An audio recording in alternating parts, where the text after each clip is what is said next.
You're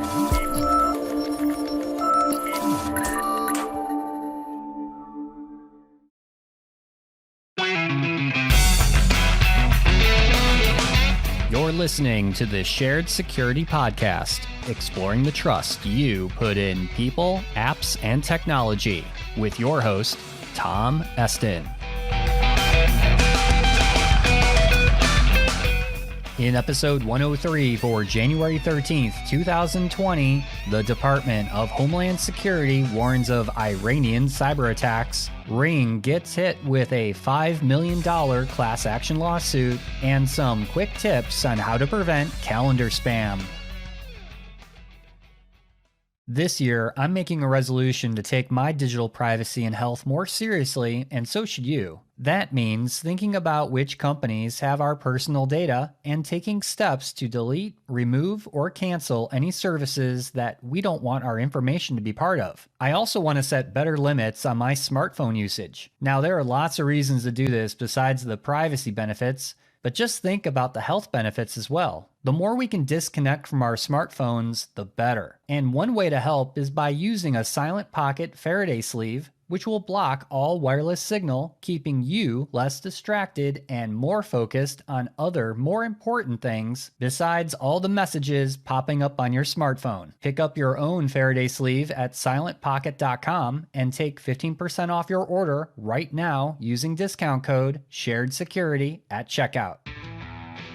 Welcome to the Shared Security Weekly Blaze podcast, where we update you on this week's most important cybersecurity and privacy news. These podcasts are published every Monday and are 15 minutes or less, quickly giving you news that you can use. Shortly after the killing of Iranian General Soleimani due to a drone strike issued by U.S. President Donald Trump, the Department of Homeland Security's Cybersecurity Infrastructure Security Agency issued a security alert stating that acts of terrorism and cyber attacks could be carried out by Iran. The alert further states that Iran maintains a robust cyber program and can execute cyber attacks against the United States, and that, quote, Iran is capable at a minimum of carrying out attacks with temporary disruptive effects against critical infrastructure in the United States. Now, Iranian cyber attacks are actually not all that surprising. In fact, the DHS indicates that Iran has been conducting attacks against the U.S., targeting financial institutions, critical infrastructure, and other companies since late 2011. And as we've talked about on this show before, the U.S. has been engaged in what I would call the silent cyber war, periodically conducting attacks against Iranian targets. For example, back in July of last year, the U.S. launched a cyber attack directed towards Iran, which disabled Iranian computer systems that controlled its rocket and missile launchers. This was a response to an escalation when Iran shot down an unarmed U.S. drone conducting surveillance in international airspace. And these cyber attacks go even further back when in the late 2000s, it's believed that the U.S. and Israel targeted the Iranian nuclear program with the Stuxnet virus, which essentially disabled most of the Iranian nuclear program at the time. While it seems that escalation from both sides has ceased for now, at least when this podcast was recorded, I personally think that the silent cyber war will continue, as cyber attacks are much easier to carry out with the potential for much greater impact than a missile or drone strike. Think about this for a minute. Which has the biggest and longest lasting impact? An attack that takes out some of the US power grid impacting millions of people, or a single attack on a military base in Iraq? As of this podcast recording, the cybersecurity community is already seeing an uptick in network probing and attack attempts from sources that are attributed to Iranian attackers. For example, we've already seen the website for the U.S. Federal Depository Library Program defaced by Iranian attackers, and there are reports I'm seeing on Twitter that indicate many other smaller incidents are happening as well. If you're looking for best practices to secure your business from some of these attacks, especially if you're in critical infrastructure, check out our show notes for the latest defensive recommendations from this recent DHS alert. And now a word from our sponsor, Edgewise Networks. The biggest problem in security that remains unsolved are flat networks in cloud and data centers, with unprotected attack paths that allow threats to move laterally to cause data breaches. But microsegmentation using network addresses is complicated and takes too much time. But there's a better approach: Edgewise Zero Trust Auto Segmentation. Edgewise is impossibly simple microsegmentation, delivering results immediately with a security outcome that's provable. At the core of Edgewise Auto Segmentation is Zero Trust Identity, which allows workloads to communicate only after their software identity has been verified. Malicious or unimproved software is no longer allowed to communicate. Identity-based protection provides more coverage with fewer policies to make Edgewise simple to deploy and manage. No changes to the application or network are required. One solution protects virtual machines and containers in the cloud and on-premises. To stop lateral threat movement and prevent breaches, visit edgewise.net for a demo and to see results within minutes.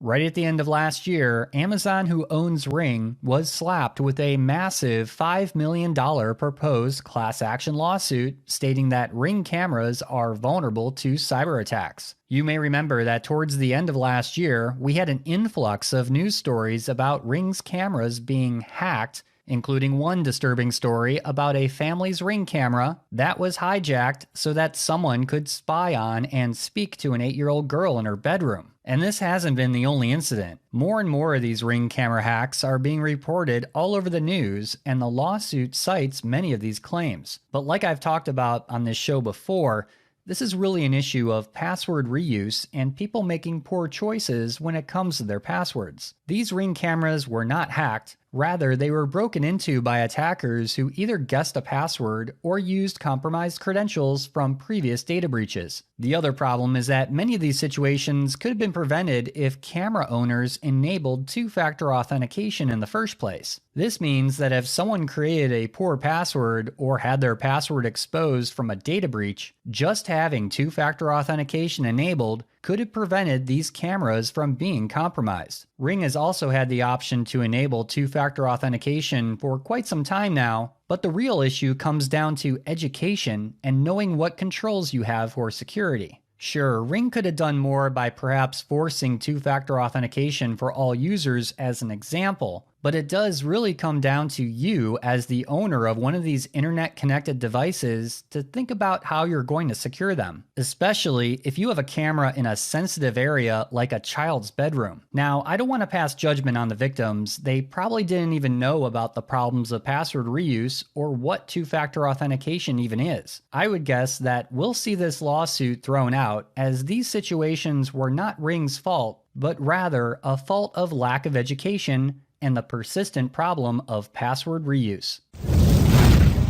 In this episode, I want to provide some quick tips for you about a problem that one of my family members had with spam showing up on her Google Calendar. I did a little research on this problem, and surprisingly, calendar spam happens quite a bit with online calendar services like Google, Outlook, and iCloud calendars. So here are a few tips to help prevent this from happening to your calendar. So first, in this particular example with my family member, the spam was all written in what appeared to be Russian, so I couldn't make out what exactly it was, but if I had to guess, it was some type of drug or pharmaceutical spam, well, you know, the Viagra type, that was showing up on every single day of her calendar. Because she was using Google Calendar, the first thing I did was double-click on the offending calendar entry, select the More Actions drop-down menu, and then select Report Spam. And just like that, all the spam entries on her calendar disappeared. One thing to note, suppose you receive a spam calendar invite in your Gmail, and Gmail even marks the invite as spam. Unfortunately, Google still adds this event to your calendar, so you have to go through these steps I just mentioned to delete the event. Now, to prevent any spam event from showing up on your Google Calendar in the future, click the gear icon in the upper right corner and go to Settings. Scroll down to the Event Settings and change Automatically Add Invitations to No, Only Show Invitations to which I have responded. This will prevent spam events from showing on your calendar in the future. For Outlook and iCloud Calendar, see our show notes for a link to a great article on how to prevent calendar spam on these platforms as well. That's a wrap for this week's show. Visit our website, sharedsecurity.net, for previous episodes, links to our social media feeds, our YouTube channel, and to sign up for our email newsletter. First-time listener to the podcast? Please subscribe wherever you like to listen to podcasts. And if you like this episode, please share it with friends and colleagues. Thanks for listening, and see you next week for another episode of the Shared Security Weekly Blaze.